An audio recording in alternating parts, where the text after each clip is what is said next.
Hi, welcome back to a new episode from Program with C. In this episode, we're going to be looking at the outline flow control. First, we're going to be looking at the if-else statements, and then the loop statements, break and continue statements, and finally switch case statements. Then we're going to illustrate lab examples that put all these sub-outlines together. Let's go ahead and illustrate the first outline, that is the if-else statements.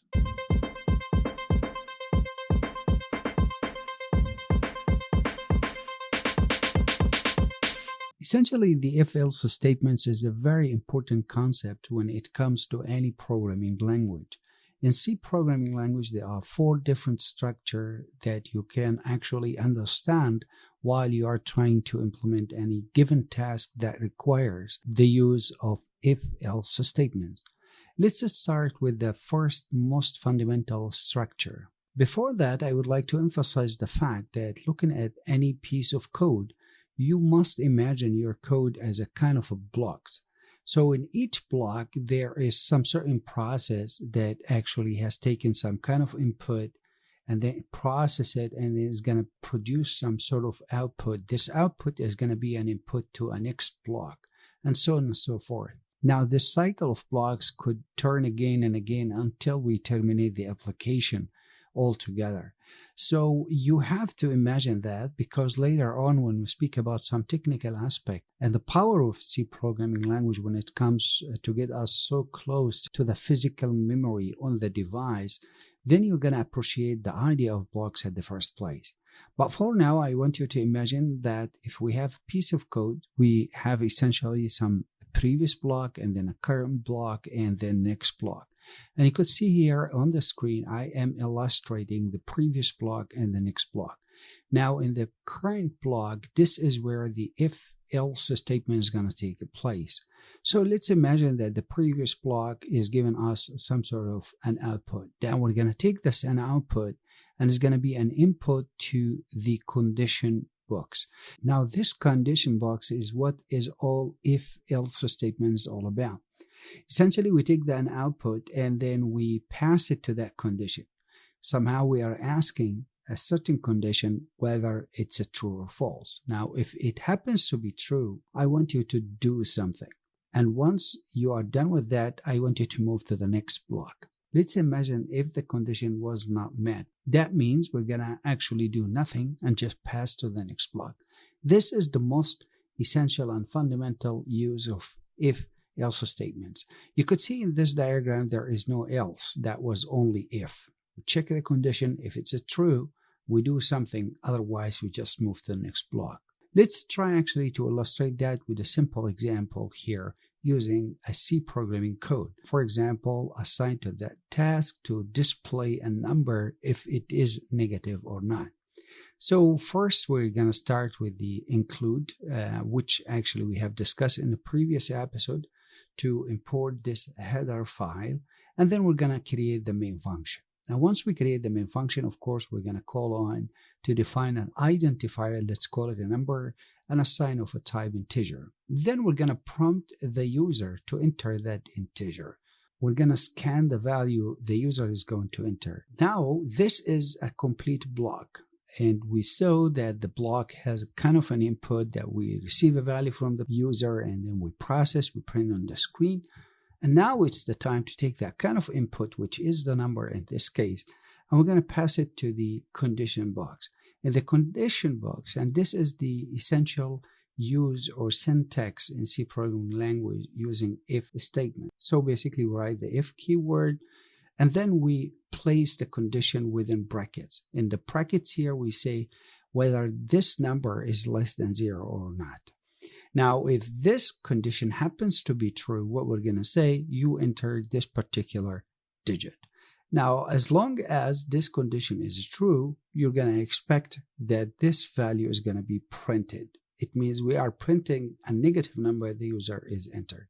Now, once the sentence, if this condition is met, we're going to move to the next block, which is actually going to be just a print statements. I am in the next block. But again, if the user has entered a positive number, it's not negative, that means this condition or this print statement is not going to take place. We're just you're going to see I am in the next block. Let's try actually to see the input. Imagine the user has entered -2. That means the condition is met. The number is less than 0. That's why we are actually printing you entered -2. And then we move to the next block, which is just the print statements I am in the next block. But in case the user has entered, for example, number 5, which is positive, that means we did not meet the condition. In this case, we're going to just pass that print, the statements within the block condition, and just we're going to move to the actual next block, which is I am in the next block. Let's now check out the second kind of a structure, if-else statements over us. Once again, we have the previous block, which is going to provide us input to the condition box. Now we're going to actually check that condition. Well, if it's true, that's okay. And then I want you to do something, then move to the next block. That's it. Now in the previous structure, we have seen we were not interested to do anything else, but only to check if it's a true, that's all. But in this case, we're going to actually say else. That means the condition wasn't met. In this case, I am going to do something else. And then after that, we're going to pass it to the next block. So this is the second kind of a structure. The previous structure did not include this else statement or do something else. It was just only checking whether it's true or not. Now let's try to actually illustrate that with a simple example here to find out if the integer entered by the user is an odd or an even number. Once again, we call the include library headers. We create our main function, and then we call on the identifier of type integer as number. We prompt the user to enter an integer, then we scan that value the user has actually entered. We're going to take that input and we pass it to the if statement. Again, the same syntax as we discussed in structure 1. The only difference here we're going to see in a while the else use. But here we're going to start with the keyword if. We put our condition. What kind of condition we're looking at? Well, since we are trying to find odd or even number, a simple way of thinking mathematically, if we take the mod of that division by 2, if it's equal to 0, that means the number is actually even number. That's why we say if this condition is true, we're going to print actually your integer is an even one. Here is the point where we say else. It means the number is not actually an even number. In this case, we're going to print your number is an odd number. In any way, we have our next block always will be there. So let's try to see an example if the actual entry by the user was number 7. In this case, we check the condition. 7 divided by 2 is not going to be the remain of that is 0. That's why we're going to go to the else printing statements that your integer is an odd integer. But imagine if the user entered number 4, that means we are in the first block of the if statements, that is your entry is an even number. In any way, both of cases we're going to actually always pass to the next block by saying I am in the next block. Let's try now to check the third structure of if-else statements. In this structure, once again, we have the previous block and the next block. So we're going to take the outcome from the previous block as an input to the condition. And again, we're going to set out our condition and check. If it's a true, that means we're going to do something. And then, of course, obviously, we're going to move to the next block. Here's the point. Imagine if it's not true, as we saw in structure 1, we just didn't do anything else. We just moved to the next block. Or in structure 2, we put an else statement. Well, in this structure, we're going to again put an else statement, but this time we are able actually to move on number of else statements, not only one else. Go with the first else if I want you to do something else. And then I could move to the next block. And also, actually, I can do as many as I want of those else if statements. And every time you pass them, you just could move to the next block. Finally, or eventually, as we said, if none of these if or their if else met, it means I will go to the last potential else statement to do something completely else and then move to the next block. I hope this structure is quite clear to you. Let's try now to look at a sample example, illustrate this idea. Example, let's say we are looking to relate two integers using any of these 3 different symbols, either equal, larger, or smaller. Once again, we call the include, we create the main, and then in this case, we're going to expect two numbers to be compared to each other. So we define two different numbers of type integer, and then we prompt the user to enter the two integers. And here we go, we scan those two integers, and then is the time to pass that kind of output as an input to the if condition. In the first line of the keyword if condition, let's try to take the two numbers and compare whether they are equal or not. If in case happens to be equal, then we're going to just print they are equal. Now here is the first use of else if. Now else if they are not equal, that means maybe I could assume number one is larger than number two. If this happens to be true, it means I want you to write exactly what you expect, that number one is larger than number two. What else I have left with? Nothing, because they are not equal. The first number is not larger than the second. That means else I will have the expected value that the first number is less than the second one. And finally, of course, in any of these cases happened, I will always be passing to the next block. Let's try to assume that the user entered two integers, 12 and 8. So basically, I will take this 12 and 8 and I will go to the first block of the if condition. 12 is not equal to 8. In this case, I'm passing to the next stop of the if conditions. That is the else if. Is 12 larger than 8? That's true. It means I'm going to expect the writing that 12 is larger than 8, which is true. And finally, I'm going to just move to the next block since this condition is met. Now let's go to the last structure of if-else statements. Once again, we take the outcome from the previous as an input to the condition. And in this case, we're going to actually, again, apply the condition of if it's true. Now, if it happens that the condition is true, what you expect to do, in this case, we're going to pass that to a new block of condition. This is called a nested loop because in the first, we check if it's true. I'm going to pass it to a new if condition. Now, in the new if condition, exactly as you expect, and if it's true, I want you to do something and then pass the next block. Else, I want you to do something completely else and then pass that to the next block. By the way, you could even completely eliminate this else and just check another true condition without the else. Now, imagine from the very beginning, if the root happens that the if condition wasn't actually true at all. This is we're going to move perhaps to the else and do something else and then next block.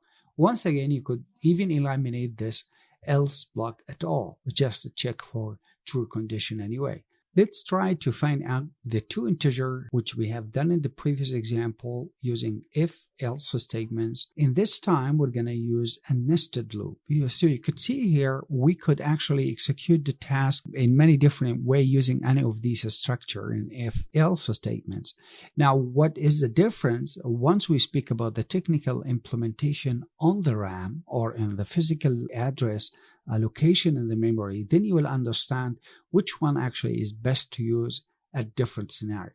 So once again, we're going to actually execute the previous task, but this time we're going to use the nested loop or the fourth structure. Again, calling on the include library and then the main function, define two identifiers, number one, number two of type integer, and prompt the user to enter the values, scan them, and then we pass it to the if statements. Now, in the first if structure, we're going to actually compare the two numbers. But this time, you could see we are not comparing equality. We are saying if number one larger than or equal to the second number. If this happens to be true, we're going to pass that to another condition. In this case, we're going to ask, are they equal? If that is true, I want you to print number one equal to number two.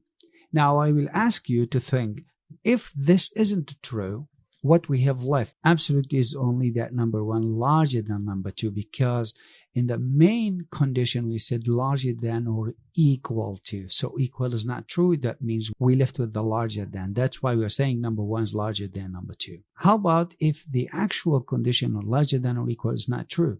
That means we left only with the else condition that actually number 1 is less than number 2. And finally, anyway, we're going to pass to the next block. Any of these conditions is met. Let's try to get back to the same exact example. You could see here 12 and 8. So if I pass to the first block of the if keywords, is 12 larger than or equal to 8? That is true. Then I am passing to the nested loop of if. Are they equal? No, they are not. Then once again, I am in the else side of that first if condition. So now let's try to look at the second type of flow control in C programming language. That is loop. There are 3 different loops in C programming language. We've got for loop, while, and do while kind of loop. Most likely you will find them all almost similar, but once again, when we talk about technicality, you will see the difference how actually they are located in the memory and which one could be more efficient than the other. Let's just start with the for loop. So basically we're going to take the output, as we said, from the previous block as an input to something called an initializing expression passing to a test of expression. This is the condition block equivalent in the if statement. If that is true, I want you to do something, and once you are done, I want you to update a certain expression and then pass again to the test. Make sure I am still meeting the condition, and keep doing this again and again and again until that test expression falls. Then I want you to move to the next block. This is the first use of for loop. Let's actually look at a simple example printing a number from 1 to 10. So if we call the include library and then we define our main function and call on an integer of type integer and call on an identifier of type integer, here is the for loop block. So essentially the syntax goes as follows. First, we call the keyword for, and then we open bracket, and then here we have 3 different terminals. In the first one, we set a value or starting or initializing value of the identifier. In this case, a number, we set to a number value of 1. And then we are going to set our condition. As long as this number is going to be less than 11, whatever between the curly brackets is going to be executed again and again. And in every round, we are going to actually increment that value number by value of 1. So that's why you could see here we are just printing. Now here, if you look at the output, I want you to be very, very careful. The sequence of checking, it goes like follows. First, we set the identifier, which is called number, to a value of 1. And then after that, we know that the value 1 is less than 11. Anyway, we're going to execute whatsoever at least one time. So we actually moved inside and we printed value 1. And then we went out and then we increment the number by 2. And then we check the condition. Now you have to understand in this for syntax, actually we increment of the number first and then we check the condition. It's not the other way around. That's why if you check at the last outcome of number 10, what happened actually, we printed number 10 and then we went up again, we increment number 10 to be 11, and then we asked whether number 11 is less than 11, which is not true. That's why we quit that for loop and then we move to the next block. Now let's check the next type of loop, that is while loop. In the while loop, we take the outcome from the previous block directly to something called a test of expression. And then if it's true, that test of expression, we're going to be doing something. And then we keep doing that again and again and again until the result returned to be false. Then we move to the next block. Let's actually check an example once again to print a number from 1 to 5. So we have done that with for loop. Let's try to do it again with the while. So once again, call the include, create the main, call the identifier of, and assign it to a value of 1. Here is the while loop. So we're saying the syntax as follows: keyword while this number is less than or equal to 5. As long as this condition is met, whatever is within that curly bracket is going to happen again and again, which is going to print the number And after you do that, just increment the number by value of 1. That's exactly what happens in the previous syntax of for loop. Well, anyway, we're going to move next to the next block, and here we go. That's it. Let's try to see the syntax. First of all, we're going to start with the value of 1 because we have assigned 1 anyway. If 1 is less than or equal to 5, which is, that's why we're printing 1. And then we increment 1 by 1, so we got to be 2. Now, once again, we check 2 is less than or equal to 5, and so on and so forth, until we reach to the value of 5 itself. So 5 is printed, and then increment by 1 becomes 6, and then when we go back, 6 is less than or equal to 5 is false. That's why we move to the next statements, I am in the next block. Last but not least, that is the do while. It's a quite straightforward concept as well. We are doing something, and we keep testing a condition. As long as this condition is true, we're going to keep doing that block of something. And finally, if it is not, we just go to the false. Well, it's very close to the syntax of while. So if I want to actually get to this simple example to add numbers until the user enter a value of 0. So we call on the include header and then the main function defined here 2 different identifiers and assign them to value of 0. The first we call it number, the second we call it sum. So you could imagine here we're going to actually add the values the user is entering as long as he did not enter 0. In other words, to say if he's entered 0, it means we are done with that block. So in this case, what we're going to start with, I want you to do the following. Imagine every time you're going to prompt the user to enter a number, scan that number, and then add it to that identifier called sum. And keep doing that. And every time you attempt to do that, make sure this condition is true, as long as the number is not equal to 0. What happens first, we are actually checking the while condition, then we go to the do. It's not the other way around. Although the structure seems to be do first and then while, but it's not true. Actually, first we go into the while, checking the condition, and then we turn back to execute the do. Anyway, once we're done, we're going to actually print whatever we want. In this case, we're printing the sum, which is the identifier. It's going to be accumulating all the values entered by the user. And finally, I am in the next block. See if the user, first of all, was prompted and he entered value of 1.5, then 2.4, then a negative number that is minus 3.4. And we kept doing that, 4.2, that's fine. And finally entered 0. That's where was the end of this loop cycle, if you could say. So next, actually, we'll be looking at the break and continue syntax in C programming language. Well, it's quite straightforward. Break means I want you to break from somewhere and move next. That's exactly what you see in the screen here. You could use it with while or with do while, or you could use it with for loop. Any of these loop structure we've just learned about, you could use the break syntax. So basically what it does, while I'm in the while or do while or the for, in somewhere around my code, I would like to check certain condition. If that condition happens, I want you to break that loop of while or do while or for. So what happens, I completely break out and I move to the next block. So likewise, actually, the use of continue, but the only difference here, I don't completely break out from the while. It means I don't exit to the next block, but actually I just ignore the current status. So this can be a very, very practical once we are actually touching in some certain tasks where I would like to neglect certain input if they match certain criteria. We're going to be looking at a practical example in a while. Next one, we're going to look at the switch statements. Basically, you're going to start with the keyword switch, put your expression within a curly bracket. You're going to put something called case. And in every case, you make sure that you're going to break once you are done with what you want to do in that particular block. Emphasize the fact the last keywords in switch is the default. That means if any of those cases did not meet, I want you anyway to execute the default part of that code.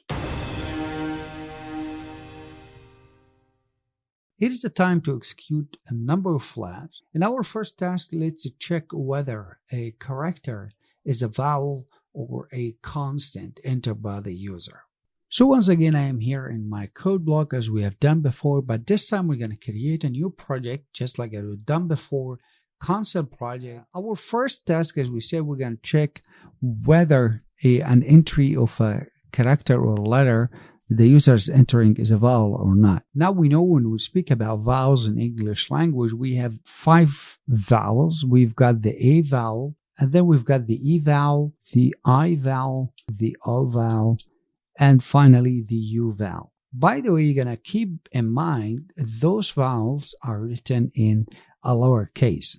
Again, we're going to write them also, could be in an uppercase. So this thing we have also taken consideration. So my strategy here, I'm going to define an identifier. I will call it, for example, C, and then a lowercase and an uppercase. Yes, I want to make sure the letter is entered. Is it in a lowercase, or maybe it is in an uppercase, just like that. Let's here indicate the name of the function. Maybe we could call it the vowel function or something like that. So basically, as we said, we're going to start with the character. Let's call it C.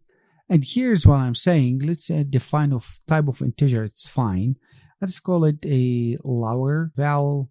And maybe we could also call upper V as well. So these values is going to take a value of zeros and ones anyway. Now here is the first prompt to the user. So we're going to print actually statements. We ask the user basically to enter a value. And so once this entry is done, what we're going to do next, we're going to actually scan that value as we learned before. Here I'm going to show you a trick, which is quite a bit interesting. We could use the syntax called a list. In this case, we say if C is equal to this letter A. Now, what does that mean? If the entry or the value of C is actually equal to A, the lower value is going to be assigned to a value of 1. It means it's true. Otherwise, it's going to be actually 0. So the same thing we're going to do with all those values or vowels that we just identify up there here. So then we're going to use here OR. Do the same, but this time we're going to take the second vowel. Next, we can do the same thing with the upper. Now we are ready actually to start the condition. So basically we're going to say if the lower value or actually the upper one is going to be true, then what I want you to do, I want you basically to print with the, of course, specifier C is actually a vowel. And then, of course, we're going to call that value of C that a user has entered. Else, I could say, nothing special, but printf a consonant. Of course, we call the C, and here we go. That's it. We don't want, of course, to forget to call that in the actual main function. Let's try to build and run this. So let's try to enter an A. Here we go. A is a vowel. And if we try to enter any other letter, then K is a consonant. Let's now check the second task, that is to find the largest number among 3 numbers. I'm going to show you how one syntax that some people use, but it is actually a very bad one. Later when we speak about the technical or physical implementation on the RAM, you will understand and appreciate why that is actually a bad practice.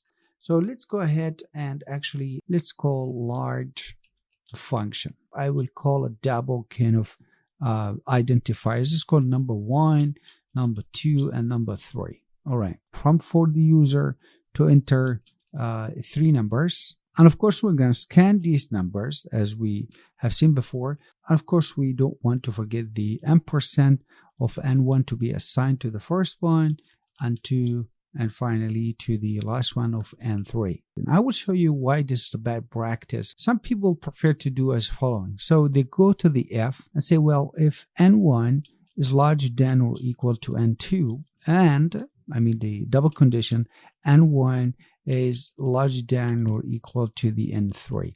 What does that mean exactly? Well, I'm asking if the first number is actually larger than or equal to the second and the third number. So in other words, to say if the first number actually is the largest one. So in this case, we're going to print F and say we call this the largest number.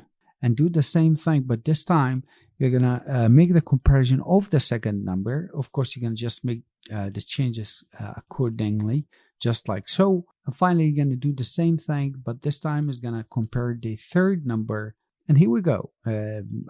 Nothing special. Now let's actually run this. But of course, we don't want again to forget to call on the function itself. So let's try to run there and see what the result looks like. So here we go. We are prompted with the enter the three numbers. Let's start to enter the first number to be 5 and maybe 6 and maybe 7.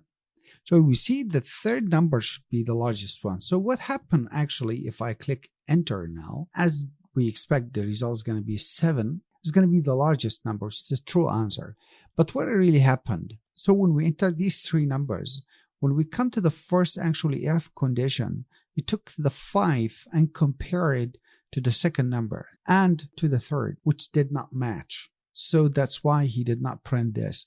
And did the same thing with the second, and when it reached the third, that really happened. So you could see he went through all of this. You might say that's okay, there's no problem, but this time you're going to make 8, 7, and 6. Again, the result is true to be 8. But the problem here, take the first number, he actually went according to the structure of C programming language as he's checking this condition. If the first number is larger than or equal, and the first number larger than or equal to the third, it means this sentence is printed.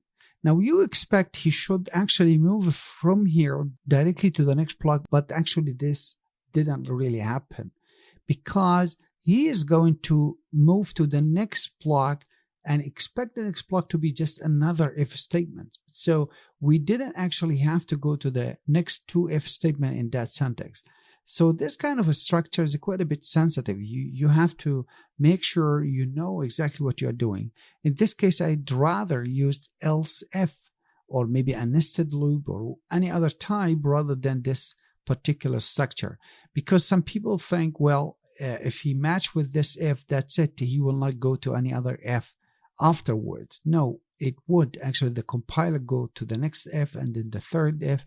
As long as he see if, he consider completely a new condition.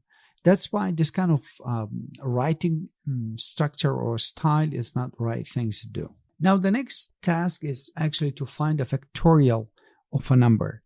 So here again, let's define a factorial function. What is the strategy here? Well, strategy here, the idea of factorial is as follows. So if I would have to ask the user to enter, for example, a number, he would have entered number 5. So what I want to do actually, I want to say, well, 1 times 2 times 3 times 4 and finally times 5, right? This is the actual factorial. You could look at it backward as well, 5 by 4 by 3 by 2 by 1. And to do that, maybe one strategy I can think of is as follows.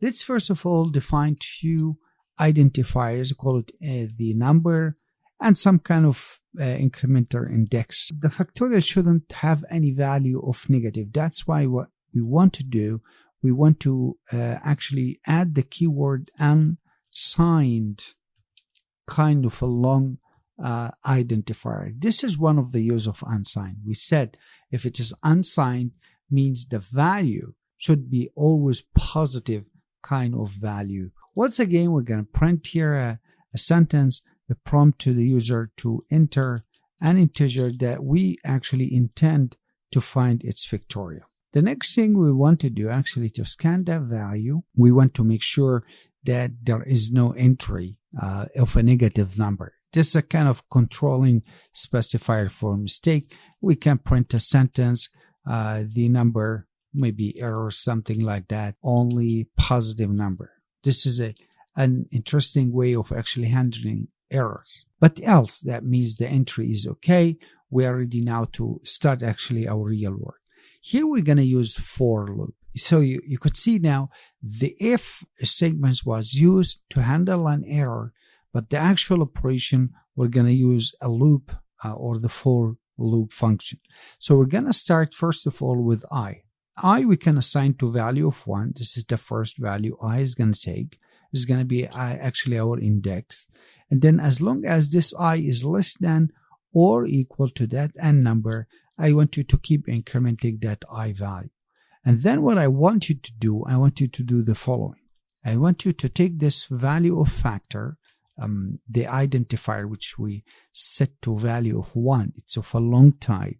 Whatever entry you have, you're going to multiply that with the value of the I. We can print here an if statement saying, well, factorial of this digit number that you have entered is equal to the LU type specifiers. Of course, we're going to make sure we're calling the n and the factorial. We make sure, of course, to call it in the main function, and here we go. So let's try to enter number 5 and see the factorial of 520, which is true. So what really happened here, after we assigned this 5 to the n, we made sure it is actually not less than 0. So we are checking 5 less than 0, it's not true. So that's why we are on the else statements. Now we are inside this for loop. So as we said, it's going to start with number 1, which is going to hold by on the factorial, which we assigned already to number 1, multiply by 1. And then 1 is going to be increment by another 1 is going to be 2. And that's why we're going to be 1 times 2 and then times 3 times 4 until we reach the value of 5, which is actually the actual value entered by the user. So this is one way of writing the application. There's so many ways you can actually implement the same task using different strategy or style. But this is one of the strategy where I wanted actually to mix the if to control a type of error and the for to execute the actual task. Let's look at the next task is to actually sum only positive kind of numbers. Otherwise, we're going to break. And also sum of only positive numbers. Otherwise, we're just going to continue. So we're going to see actually the use of break and continue statements. Actually, the same code can be executed in either way, but I just wanted to show you both cases how it's going to work. So it's a colon of void function here. We call it sum end maybe function or something like that. And once again, of course, the strategy to be identified. So in this case, actually what I intend to do just to define a kind of an index.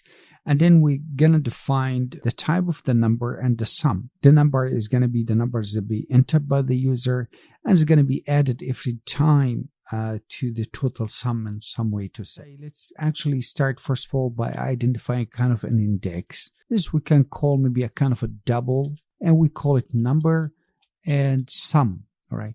And let's actually assign them to value 0.0. All right. Now here's the actual work that we want to do. We're going to say actually 4, and then we could assign I from value of 1. And we always want to make sure to check the condition of 10. So we're just going to actually sum 10 different numbers the user might enter.